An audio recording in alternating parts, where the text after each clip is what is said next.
when my baby Sam died, she was with me in hospital. She helped us photograph him. She helped set up the phone calls round to everybody to say what had happened. And then all the way through that, the inquest and the complaints proceedings, you know, she was with me. And she was very, you know, she kept me on track. So she wouldn't interfere or dictate, but we'd discuss it, and she would keep me on track to what I needed to say. And she would, sometimes if I couldn't say it myself, she would say it for me. And she walked with me through that really, really difficult time. She would come and sit and have a dinner with us. You know, she would come downstairs and sit in the office and have a sandwich, and she would make a point of saying, "Come on, what's the gossip? What have I missed?" Always found time for people. And what I liked about Ruth was she never pulled rank. You know, you were her equal. She would ask me for advice on children, which was nice, you know, because I'm thinking, oh, she's so clever, you know. But that was a nice bit about Ruth.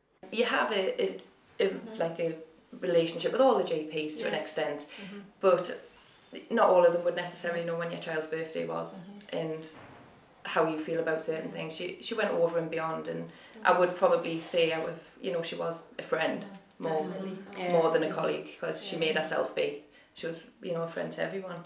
I mean, she had a great relationship with her mother, and with Harriet, her sister, that was with all her relatives, but you know, her mother and Harriet in different ways were friends, were real grown-up friends. We talked on the phone 5 times a week, would you think?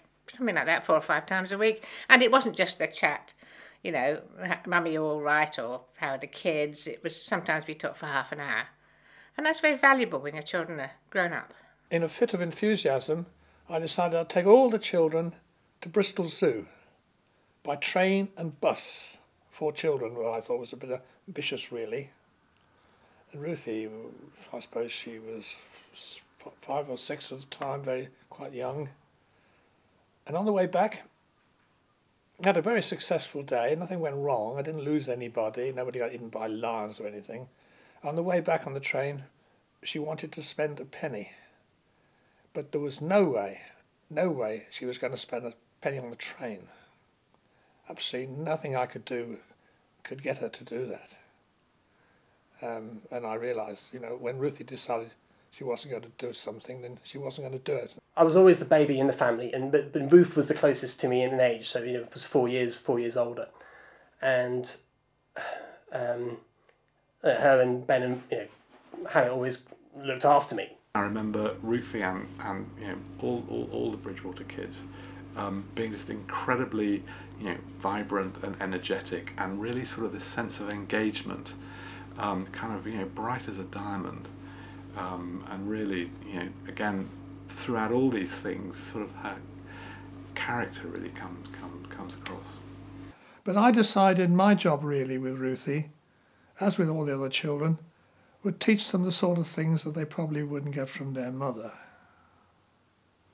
So I taught her to drive a car and climb and those sort of things, and ski. I met Ruth in March 1982 at the dress rehearsal of the Cheltenham Grammar School production of The Changeling, in which I was Alsamero, a particularly large and wooden romantic male lead, which I did in a really rubbish fashion.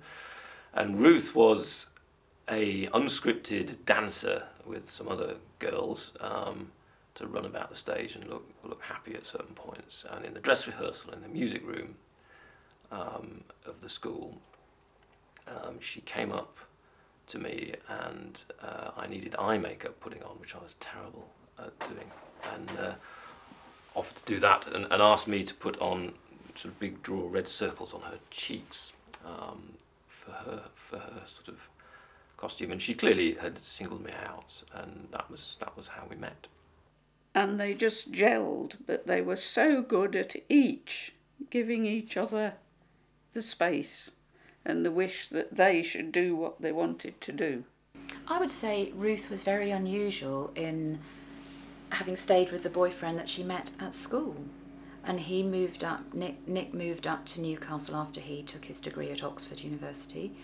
And they lived together in a number of different student properties in different places in Newcastle. And I used to go and see them, and as I say, we played bridge together on a regular basis. And they were really, you know, very much a couple, very, very close couple from that time. The best thing was just to see, you know, Ruth and Nick, when they were on form, just sparring off one another, and there'd be, you know, sort of a bit over my head. Some of the humour is, you know, to do with sort of music references or literature and things I hadn't read or listened to, but it was very funny, just kind of them sparring, and I used to love just sitting there and hearing it. Nick would have her in absolute stitches. I mean, he's very quick-witted, and, you know, he would ping off her, you know, and to her delight. Remember, this is a new man to me. I didn't know him particularly. I mean, I've always seen him around, Yeah. but I didn't know him really well. In fact, I got told very firmly I didn't know him at all. Yeah. Yeah. Go on and talk about that. That'd be good. Yeah, that's By true. Ruth, yeah. Mm-hmm. Why did she tell you that then? Oh, well, it was both of you actually at one point, because I'd said when I came to see her one day, because my remit, once she was ill after Christmas and she wasn't feeling well, she started saying that she wanted me to come and she wanted me to talk to her, and she wanted me to make her laugh, and that was the deal. And you'd done something nice. Ought to be memorable. Yeah. Well, remember, we hadn't really known you, hadn't really seen you around. You were always kind of charming but distant. So you were doing something nice, and I'd said something. That was really nice of Nick, and she told me that you were really nice, and that was you, and that I just hadn't known you up till then, kind of thing. So that was me told. It was always obvious that they were deeply in love. You could tell it from just little gestures and the way they talked, and as I say, the way they looked at each other, and the things they did together. It was a very good marriage.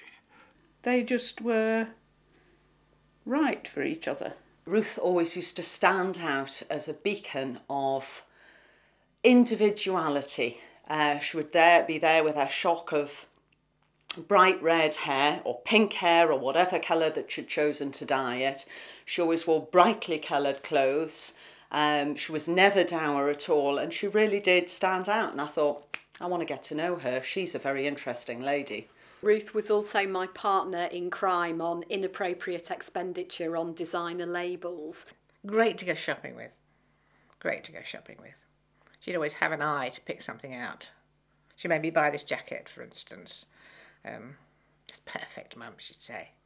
And she'd give me, not advice exactly, but she'd say, move on, Mum, when I was wittering on about something. But she was always fun to be with. I think everybody would say that. She was always a very sharp dresser. Her best outfits were really not of the run-of-the-mill at all, but they were really quite spectacular. And I had a mini stroke, and I was in hospital, and she came to see me. And she dressed up in her absolute finest. She came in the room looking like $1 million. It was really like sun sort of coming out of the room. It was really wonderful. And she carried a whole lot of light right through the hospital with this, looking so wonderfully chic and dressed and poised. I have a great memory of that, one you could never lose. It's one photograph, which I like. It kind of reminds me of her, and I guess that the big sister aspect was, it was a ball, a kind of medical ball, and Ruth was at Newcastle, and she invited me up to go to, with her, and it was probably my first kind of event of that kind where, I had to dress up posh, and I've got long hair and it's going to sweat back, and Ruth's looking very, very glam.